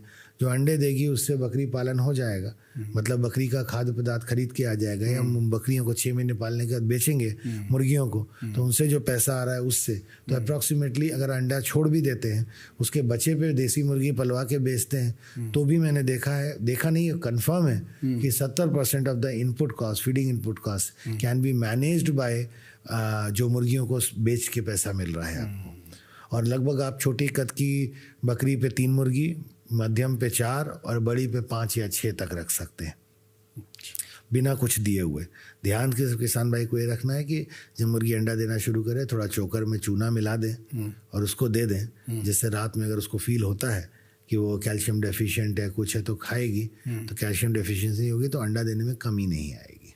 चूना खड़िया जिसको खड़िया कहते हैं, खड़िए को चोकर में मिला के दे दीजिए। तो ये 2 तरीके हैं जिससे आप इनपुट कॉस्ट कम कर सकते हो। सर नॉर्मल अगर हम देखें तो एक बकरी का खर्चा जो फीडिंग कॉस्ट है वो क्या लगभग पड़ता है? जब छोटी बकरी का गांव में बताऊं या शहर में बताऊं? दोनों बता दीजिए। गांव में अगर आप देखते हैं तो छोटे कद की बकरी का लगभग 14 रुपए के आसपास, एक दिन का। मध्यम कद की बकरी का 18 रुपए और बड़े कद की बकरी का 22 रुपए। कैसे ये भी बता देता हूँ। अगर 30 रुपए मिलता नहीं, सस्ता ही मिलता है, 24 रुपए किलो भी कंसनट्रेट मान के चलें और 300 ग्राम कंसनट्रेट खिला रहे हैं। मैं मध्यम का बता देता हूँ, आपको क्लियर हो जाएगा। 300 ग्राम कंसनट्रेट खिला रहे हैं तो 8 रुपए का कंसनट्रेट हो गया। 1 किलो भूसा लगभग गांव में 4 से 5 रुपए का मिलता है, क्योंकि बकरी चने का, अरहर का भूसा खाती है। आप नॉर्मल वाला भी खिला सकते हो आदत डालने के ऊपर। 5 रुपए तो 8 और 5 13 और 1 से 1.5 रुपए का हरा चारा, तो 14 रुपए के आसपास, 14-15 रुपए या 16 रुपए की मध्यम कद की बकरी का आता है। तो आप मोटा मान के चलिए 14, 18, 22 इस हिसाब से आता है। और शहर में 3 रुपए 4 रुपए बढ़ा दे, क्योंकि वहाँ संसाधन क्रय करने में कुछ और पैसा लगता है। सर अब वैक्सीनेशन की हम बात करते हैं, बकरियों का लालन पालन हो गया, वैक्सीनेशन जो अमूमन किसान करते नहीं हैं, और जब हर्ड पूरा एक साथ प्रभावित होता है तो हम देखते हैं पूरा का पूरा हर्ड ख़त्म हो गया। वैक्सीनेशन एक तो कौन सी मैंडेटरी है, करना ही चाहिए। दूसरा, कुछ वैक्सीनेशन ऐसे हैं जो कोल्ड चेन मेंटेन करते हैं सर, ये किसानों को अधिकतर जानकारी नहीं होती, वो लगा तो लेते हैं लेकिन असर नहीं उसका दिखता। तो हमको वैक्सीनेशन के बारे में थोड़ा सा बताएं। देखिए, सबसे मुख्य वैक्सीनेशन है PPR का, PPR। दूसरा है एंडोटॉक्सीमिया ET, उसके बाद FMD, गोट पॉक्स और टेटेनस का। ये प्रमुखतः 5 मुख्य वैक्सीनेशंस हैं जो पशुपालक को कराने चाहिए। किस किस एज में? और ये PPR का 3 साल में एक बार लगता है और 3 महीने पे लगा सकते हैं। ET का 4 महीने पे और बूस्टर 21 दिन बाद और उसके बाद ET-TT 5 महीने पे और FMD का इनका एक ट्राईवैक मतलब तीनों का कॉम्बिनेशन आता है, वो एक बार में लगा सकते हैं और फिर 21 दिन पे बूस्टर। ET और FMD गोट पॉक्स PPR जो हैं ये हर साल रिपीट होते हैं और PPR 3 साल बाद होता है। लेकिन आपकी बात एकदम ठीक है कि वैक्सीन मिलना अपने आप में बहुत बड़ा चैलेंज है और जो वैक्सीन मिल रही है वो सही रूप में कोल्ड चेन मेंटेन्ड है या नहीं है, वो उससे भी बड़ी प्रॉब्लम है। और बकरी में तीसरी प्रॉब्लम और बताता हूँ मैं आपको जी। जो लोग वैक्सीनेशन करने के लिए आते हैं, एक वॉयल में लगभग 30 या 50 डोज होती हैं। तो अमूमन जो पैरावेट्स हैं या कोई भी आ रहा है वैक्सीन करने के लिए, वो क्या करते हैं, एडजुवेंट को वैक्सीन में मिला देते हैं और एक बार मिलाने के बाद अधिकांशतः कंपनियां ये कहती हैं कि 2 से 3 घंटे के अंदर ये उपयोग में आ जानी चाहिए। लेकिन चूंकि वैक्सीनेटर का पैसा लगा हुआ है और 5 वैक्सीन के लिए उसने 5 डोज के लिए उसने वैक्सीन खोला था तो उसको फ्रिज में रख देता है और दूसरा किसान जब आता है तो वैक्सीन के लिए कहता है तो उसको वैक्सीन लगा देता है। और मैं आपको बता रहा हूँ कोल्ड चेन से ज़्यादा बड़ा फैक्टर ये जो अभी मैंने आपको बताया ये है वैक्सीन फेलियर का, क्योंकि उसने 150 वैक्सीन का पैसा दिया है और उसको लगता है 25 डोज मेरी बर्बाद हो जाएगी तो उसको रख के 5-6 दिन तक जब तक वो डोज ख़त्म नहीं होती तब तक चलाता है। तो ये उससे भी बड़ा कारण है जिस पे ध्यान ही नहीं दिया जाता और इसीलिए मैं निरंतर जो राष्ट्रीय मंच हैं उन पे भी अनुरोध करता हूँ कि बहुत अनिवार्य है कि हम डोज साइज छोटा करें, कम से कम 5 या 10 का करें, जिससे एक बार ऑयल खुलने के बाद 90% वैक्सीन अगर यूज़ हो जाएगी तो 10% या 15% वो वैक्सीनेटर बचा के नहीं रखेगा। अगर सच्चा होगा और बचा के रखता भी है तो उस कंडीशन में 5 वैक्सीन करके 25 जानवरों को धोखा दिया था, यहाँ 8 को वैक्सीन करके 1 ही को धोखा दे पाएगा। तो प्रपोर्शन जो हो रहा है जो खराब वैक्सीन लगने का है वो बहुत कम हो जाएगा। बिल्कुल। तो ये ध्यान देना है किसान को कि जब वैक्सीनेशन के लिए आ रहा है तो कोल्ड चेन मेंटेन्ड हो और उससे भी ज़रूरी ये है कि उससे कहिए कि मुझे दिखाओ तुमने अपने सामने वैक्सीन मेरे सामने खोली है। ये नहीं कि उसने अपने झोले से या अपने उससे कंटेनर से वैक्सीन निकाली, इंजेक्शन में भरी और लगाता चला गया। तो दिस इज़ द रीज़न। तो हमको इन दोनों चीज़ों का ध्यान रखना चाहिए। बाकी वैक्सीन का कोल्ड चेन मेंटेन करना तो हमारे हाथ में है नहीं है, लेकिन हाँ ये ज़रूर है कि सचेत रहें तो दुर्घटना कम होगी। अमूमन एक किसानों का प्रश्न आता है, सर बकरी पालन में जाते हैं कि कुछ ऐसा फार्मूला बताइए जिससे मेरी बकरी बिल्कुल तगड़ी हो जाए या बकरा बहुत हुष्ट पुष्ट हो जाए, वज़न ज़्यादा बढ़ जाए। तो ऐसे कुछ ट्रिक हैं क्या सर? नहीं, ऐसा कोई ट्रिक नहीं है। वो गलत चीज़ें हैं जो कुछ लोग करते हैं वज़न बढ़ाने के लिए और वो पशुपालक को करना भी नहीं चाहिए। सबसे अच्छा तरीका है कि आप अच्छा पोषण दें और उसकी जेनेटिक्स जो कहती है ग्रोथ के लिए उसे पूर्णतः एक्सप्लोर होने दें। अगर आप उसको एक्सप्लोर होने दोगे तो जो उसकी क्षमता होगी उस हिसाब से वो अच्छा बढ़ेगा। हाँ, आप ये ज़रूर कर सकते हैं कि जो तेज़ बढ़ने वाली नस्ल हैं उनको ब्रॉयलर गोट प्रोडक्शन के लिए यूज़ कर सकते हैं, तो उससे आपका weight gain, yearly weight gain ज़्यादा हो जाएगा। वेट गेन में जब बात करते हैं सर, एक नस्ल है अफ्रीकन बोर, तो बहुत सारे लोग उसका कमर्शियल जो लोग पालन करते हैं उसमें उपयोग करते हैं। देखा गया है कि लगभग अमूमन 250 ग्राम वो अपना रोज वजन बढ़ाती है, 2.5 किलो तक दूध की कैपेसिटी है। ये कितना फ़ायदेमंद है ये? और दूसरा, जब हम एक तो FCR क्या है उसको ज़रा हमारे किसानों को बताएंगे। दूसरा, हमारे भारत के जो नस्लें हैं उनमें इस प्रकार की बढ़ोतरी हम क्यों नहीं देख पाते हैं या कैसे हम कर सकते हैं? देखिए, सबसे बड़ी बात है कि बोयर आप नस्ल की अब आपने बात करी, सच्चाई ये है कि भारतीय वातावरण, भारतीय परिवेश में ये नस्ल बहुत अच्छे से ढल गई है। ठीक है। लेकिन दूसरी सत्यता ये है कि अभी ये नस्ल सिर्फ प्रोड्यूसर टू प्रोड्यूसर मूव कर रही है, ये कंजम्पशन के यूज में नहीं आई है। क्योंकि हमारे यहाँ बहुत बड़ा एक गोट रियरिंग फैमिली है, तो प्रोड्यूसर टू प्रोड्यूसर का मूव करने का मतलब है कि आज मेरे पास है, मुझसे आपने पूछा कितने रुपए किलो है, मैंने कहा 1500 रुपए किलो लाइव वेट बेच रहा हूँ। आपने कहा 4 बच्चे मैं भी रख लेता हूँ, बच्चे पैदा करा के मैं भी 1500 बेचता हूँ। तो 1993-94 में जब इस ब्रीड को इंट्रोड्यूस किया गया था तो ये लगभग 5000 रुपये किलो लाइव वेट बिकती थी, और आज की तारीख में अगर प्योर लाइन की बात करें तो 1500 रुपये किलो बिकती है। और आने वाले समय में ये अगर स्लॉटरिंग पे जिस समय आ जाएगी उस समय ये भी नॉर्मल 300 रुपये किलो के हिसाब से बिकेगी लाइव वेट। अच्छा। तो किसान को भ्रमित नहीं होना चाहिए। क्यों? क्योंकि अभी आज के समय में आप एक हाइपोथेटिकल कंडीशन लीजिए कि आप 30 किलो के बकरे को लेके आते हैं और 1500 रुपये किलो के हिसाब से लेके आते हैं तो 45 किलो का बच्चा हुआ, और 45 किलो के बच्चे से अगर आपने बड़ा करके ब्रीडिंग कराया तो आप दूसरा बकरा तो ला नहीं पाओगे। तो आप या तो आगे चल के जो बच्चे होंगे उसके फादर से ही ब्रीडिंग कराओगे या उन उसमें सेलेक्ट करोगे, तो आपकी इनब्रीडिंग हो जाएगी।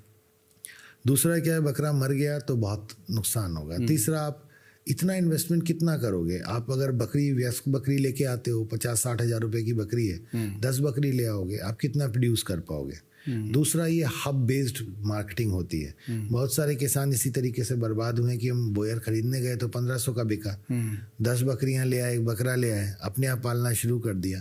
आप मुझे बताओ ना कि अगर आपको एक शर्ट खरीदनी और एक बगल में एक दुकान है, मैं कहता हूँ यहाँ दुकान से खरीदोगे या आप करोल बाग चलोगे वहाँ खरीदोगे? ऑब्वियसली आप करोल बाग जाओगे क्योंकि वहाँ इतने सारे ऑप्शंस मिलेंगे आपको, दुकान पे सीमित ऑप्शंस मिलेंगे। तो वो किसान लाता ये सोच के कि मेरा बकरा 1500 का बिकेगा, लेकिन अगर मुझे 1500 रुपये या मान के चले 50,000 रुपये का बकरा खरीदना है तो मैं ऐसी जगह जाऊंगा जहां नियमित रूप से लंबे समय से पल रहा है, तो उसका बकरा कोई खरीदता ही नहीं है। तो ये नुकसान होता है। तो किसान को कभी भी बॉयर खरीदने, मैं I am not in favour कि वो बॉयर खरीद के ब्रीडिंग कराए। इट्स बेटर कि वो बॉयर का सीमन यूज करे, अपने क्रॉसब्रीड एनिमल्स में डाले। प्योर ब्रीड में नहीं कह रहा हूँ, फिर बोल रहा हूँ, ये बिजनेस मॉडल है कि आप क्या करिए, क्रॉसब्रीड सस्ते एनिमल खरीदिए, गोट्स खरीदिए। अब आप कहते हैं कि उनका ग्रोथ रेट बहुत हाई होता है, मैं एवरेज कहता हूँ 60 किलो वेट ले रहा है, मान के चलिए 12 से 14 महीने के अंदर बॉयर, और आपका इंडिजिनस ब्रीड 20 किलो ले रही है या 25 किलो ले या 30 किलो ले रही है, तो 30 + 60 90 हो गया, भागे 2, मतलब बच्चा 45 किलो का वेट लेगा ना, मोटे तौर पे ±5। इसका मतलब लगभग 10 किलो वेट आपने एक बार में बढ़ा दिया। और फिर फीमेल को आप मत बेचिए बॉयर की, आप उसको फिर बॉयर से मेट कराइए सीमन से। तो इस तरीके से फर्स्ट जनरेशन में 50% बॉयर लाइन मिलेगी, सेकंड में 75%, थर्ड जनरेशन में 87%, 87.5, और फिर फोर्थ जनरेशन में 93+। तो आपके पास बॉयर, आप उस लोकल ब्रीड से बॉयर बनाओ, बजाय इसके आप बॉयर खरीद के लेके आओ। और दिमाग में ये मत रखो कि मैं बॉयर बना रहा हूँ, दिमाग में रखो कि मैं ब्रॉयलर गोट प्रोडक्शन कर रहा हूँ, या मैं अपने जो बच्चे हैं उनका एनुअल ग्रोथ जो पहले 20-30 किलो होता था उसे मैं 60 किलो ले गया। बॉयर दिमाग में होना ही नहीं चाहिए। आप यूटिलाइज करो बॉयर का जो फास्ट ग्रोथ रेट है या लो FCR है, मींस रेशियो, खारा जितना कन्वर्ट हो रहा है, तो आप उसको यूटिलाइज करो और अपने यहाँ के जो लोकल एनिमल्स हैं, लोकल गोट्स हैं, उनका ग्रोथ रेट बढ़ाओ, तो फायदा है। नहीं तो आप पता चला 5 लाख रुपए खर्च कर रहे हो, 5 लाख रुपए की अगर आप कहीं ढंग की जगह लगा दोगे तो 8% की भी ब्याज मिली तो 40,000 रुपया तो आपको साल का मिलेगा, और वहाँ आपको 3 साल बाद आउटपुट मिलना शुरू होगा, वो भी लिमिटेड। तो इट इज़ बेटर कि आप, मैं तो बॉयर मेल भी खरीदने के लिए नहीं कहता क्योंकि आप बाध्य हो जाओगे। मेरा तो बेस्ट ऑप्शन है, आप 20 बकरी खरीद के लेके आओ क्रॉस ब्रीड एनिमल, जितने में आपका एक बॉयर का मेल फीमेल आएगा, सिर्फ एक मेल फीमेल। एडल्ट की बात करें तो अगर 50 किलो का मेल मान लीजिए 1000 रुपये के हिसाब से भी, तो 50,000 रुपये का मेल हो गया, 90,000 रुपये हो गया। 90,000 में तो आप 15 बकरियां ले आओगे क्रॉस ब्रीड खरीद के 5-5, 6-6 हज़ार की, और उसके बाद उसमें सीमन यूज कर लो जिसकी कीमत 40-50 रुपये। अगर आपकी 60% बकरी भी कंसीव कर गई तो आपको अच्छे खासे बच्चे मिल जाएंगे। ये कैलकुलेशंस हैं। सर, गायों में, भैंसों में हम तो देखते हैं कि AI हो रही है, लोग इस पर काम कर रहे हैं। बकरी में, भेड़ में अभी ये बहुत कम है, प्रचलन में कम है, खासकर से कुछ इंस्टीट्यूट और ये सब प्रगतिशील किसानों को छोड़ दें तो इस पे नस्ल सुधार कितना आवश्यक है और नस्ल सुधार पे क्या ध्यान देना चाहिए बकरी पालकों को? देखिए, नस्ल सुधार तो बहुत आवश्यक है, इसलिए नहीं कि बकरी का ग्रोथ बढ़ेगा, इसलिए क्योंकि जो आनुवंशिकता नर के माध्यम से मादा में जाती है, अब आप सोचिए कि अगर मादा की आनुवंशिकता खराब है और नर की भी आनुवंशिकता खराब है तो बच्चा जो होगा वो अंडरवेट पैदा होगा। अगर बच्चा अंडरवेट पैदा हो रहा है तो वो दूध नहीं उठा पाएगा, दूध नहीं उठा पाएगा तो वो मर जाएगा। तो किड मोर्टिलिटी बहुत ज़्यादा जुड़ी हुई है। गाय भैंस में ऑब्जेक्टिव इज दूध, दूसरा बच्चा बड़ा होता है तो उसके पास स्ट्रेस झेलने की क्षमता ज़्यादा होती है और लंबे समय तक झेल सकता है। जो बकरी का बच्चा होता है बहुत छोटा होता है तो उसके पास झेलने की क्षमता कम होती है। अब आपने जैसे ही बकरी का बच्चा पैदा हुआ, मान के चलिए आप बर्बरी लीजिए, 2 किलो का बच्चा, उन्हें 1400 ग्राम का बच्चा पैदा हो रहा है, खड़ा भी ढंग से नहीं हो पा रहा, दूध भी नहीं पी पा रहा, किसान 2 दिन बाद देखते मर जाता है बच्चा। तो एआई खाली इसलिए जरूरी नहीं है। नस्ल सुधार का मतलब नस्ल सुधार में सबसे महत्वपूर्ण है क्योंकि इकोनॉमिक ट्रेड है। सेकेंडली आपका ग्रोथ रेट बढ़ेगा ही बढ़ेगा, मिल्क यील्ड बढ़ेगी। जहाँ तक बात है एआई शुरू होने की, निश्चित रूप से नई चीज़ है, हो रही थी इंस्टीट्यूट्स में सालों से। लोग कहते हैं कि हम 90 से कर रहे हैं, 91 से कर रहे हैं। मेरे लिए महत्वपूर्ण ये नहीं है कि कोई संस्था एआई करे, मेरे लिए महत्वपूर्ण ये है कि वो तकनीक सार्थक तब मानी जाएगी जब वो मेरे पशुपालक तक पहुंचे और पहुंचने के बाद उसे लाभ दिलाए। तो असलियत में जो एआई फैलना शुरू हुई है वो 2020 के बाद शुरू हुई है। मुझे इस चीज़ की प्रसन्नता है कि बहुत सारे प्रदेश, लगभग 12-14 प्रदेश ऐसे हैं देश में जिनको इसकी महत्ता का पता लगा है और अब जिन्होंने अपने यहाँ कृत्रिम गर्भाधान बकरियों में प्रारंभ कर दिया है। दूसरा, अगर आप किसान समझना चाहता है कि क्या अनिवार्यता है, मैं बोलता हूँ कि एआई का कंसेप्शन कम है।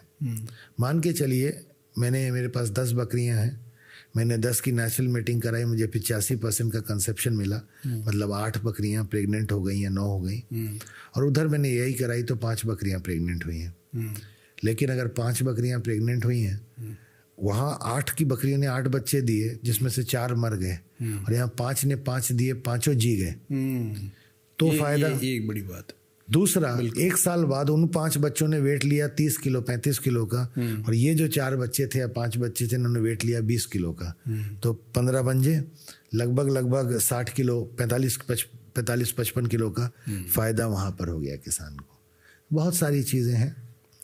सर एक बात हम करेंगे लास्ट कि फेल हो रहे हैं इसमें बकरी पालन में, कई लोग अपना फ्यूचर देखते भी हैं तो बहुत सारे लोग इसमें जा कर के कुछ दिनों बाद वापस आ जाते हैं। फेलियर के क्या क्या कारण हैं सर इसमें? देखिए, अधिकांशतः किसान क्या करता है, या तो यूट्यूब से बकरी पालन करना सीखता है, कटु बात है लेकिन सत्य है। बिल्कुल या तो बकरी पालन यूट्यूब से सीखता है, या किसी की भी जगह पर जाके वो ट्रेनिंग सर्टिफिकेट लेना का मतलब ये नहीं होता आपको बकरी पालन आ गया। पहला फेलियर का कारण। तो पशुपालकों से अनुरोध है, जहाँ से भी प्रशिक्षण लें, ऐसा प्रशिक्षण लें जिसमें प्रशिक्षण देने वाले को भी अनुभव हो और जो प्रशिक्षण दे रहा है उसमें महत्वपूर्ण बातें बताए। वो बातें नहीं बताए जो गूगल पे या आपको किताबों में मिल जाती है, वो आप खरीद के पढ़ सकते हो। तो वो अपने अनुभव साझा करे आपसे। दूसरा, बकरी पालन को सफल बनाना है या उससे आय करनी है तो ये जानना जरूरी है हमें हमारी आवश्यकता अनुसार में कौन सी नस्ल रखनी चाहिए, समय एरिया को देखते हुए, डिमांड को देखते हुए, अपने संसाधनों को देखते हुए। तीसरी महत्वपूर्ण बात यह है कि हमको बिजनेस मॉडल कौन सा सेलेक्ट करना है। वो सबसे ज़रूरी होता है कि हम किस जगह पर रह रहे हैं, हमको बिजनेस मॉडल, हम किस तरीके से बकरी पालन कर पाएंगे, हमारा प्रोडक्ट बिकेगा या नहीं बिकेगा। चौथा हड़बड़ाना नहीं है, ये सोच के कि हमें 1 साल में ही बकरी पालन से आय हो जाएगी। और 5वां, बहुत ज़्यादा पैसा मत लगाइए बकरी पालन में, कम संसाधनों में या कम इन्वेस्टमेंट में पहले शुरू कीजिए। ये जानिए कि बकरी और बकरी पालन आपके स्वभाव, आपके व्यवहार के अनुरूप है या नहीं है। अगर है तो आगे बढ़िए, नहीं है तो मत बढ़िए। छठी बात, चाहे आपको 100 बकरियां खरीदनी हो, चाहे 200 बकरियां खरीदनी हो, पहले 10 या 15 बकरियों से बकरी पालन 1 साल कीजिए। बकरी पालन की जो कॉम्प्लिकेशंस हैं उनको समझिए, उसके बाद अपना झुंड बढ़ाइए। और अंतिम और सबसे महत्वपूर्ण बात, बकरी पालन में जो भी दुर्घटनाएं होती हैं, जो फेल होते हैं, वो कभी बड़ी चीज़ों की वजह से नहीं होती। वो ऐसे छोटे छोटे बिंदु होते हैं जिनकी वजह से बकरी पालन फेल होता है, जिनका आप एहसास भी नहीं कर पाते हो। तो प्रशिक्षण इसीलिए महत्वपूर्ण है। और दूसरा, जो सच्चा बकरी पालक हो, जो सही मायने में बकरी पालन कर रहा हो, उससे संवाद जरूर करिए।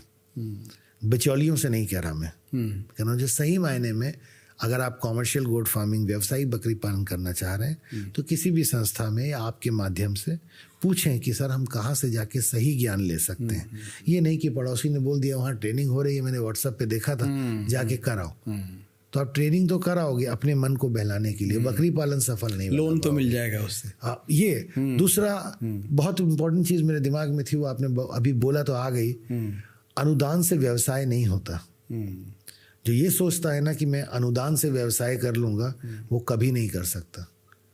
आप इतने सक्षम बनिए कि आपको अनुदान की ज़रूरत ही ना पड़े। अनुदान तब लीजिए जब आपको अपने स्थापित बकरी पालन को या किसी भी व्यवसाय को और बड़ा करना हो। आप ये सोचें शुरुआत ही अनुदान से करेंगे तो आप कभी सफल नहीं हो पाएंगे। बिल्कुल सर, एक लास्ट क्या संदेश देना चाहते हैं जो किसान हैं, जो युवा हैं, इस ओर आना चाहते हैं, अपना भविष्य देखते हैं, क्योंकि लो कॉस्ट में एक शुरू हो सकता है, दूसरा बहुत ज़्यादा इस पे अगर काम किया जाए तो इसमें लाभप्रद है। क्या संदेश आप देना चाहते हैं? मेरा संदेश ये है, बकरी पालन लाभकारी है लेकिन लुभावना भी है। तो सबसे पहले बकरी पालन को समझें और बकरी पालन को अपने व्यवहार से, अपने व्यवहार का आकलन करें कि मैं बकरी पालन के अनुरूप हूँ या नहीं हूँ। खाली वीडियो टीवी देख के ना करें।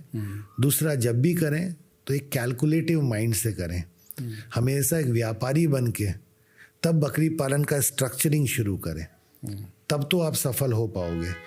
खाली ये सोच के कि बकरी लाके बच्चा पैदा कराऊंगा और बेच दूंगा, ये सोच के बकरी पालन करेंगे तो हमेशा फेल हो जाएंगे।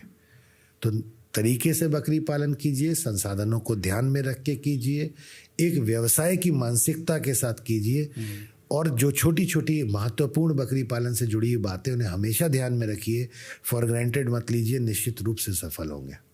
बहुत बहुत धन्यवाद सर।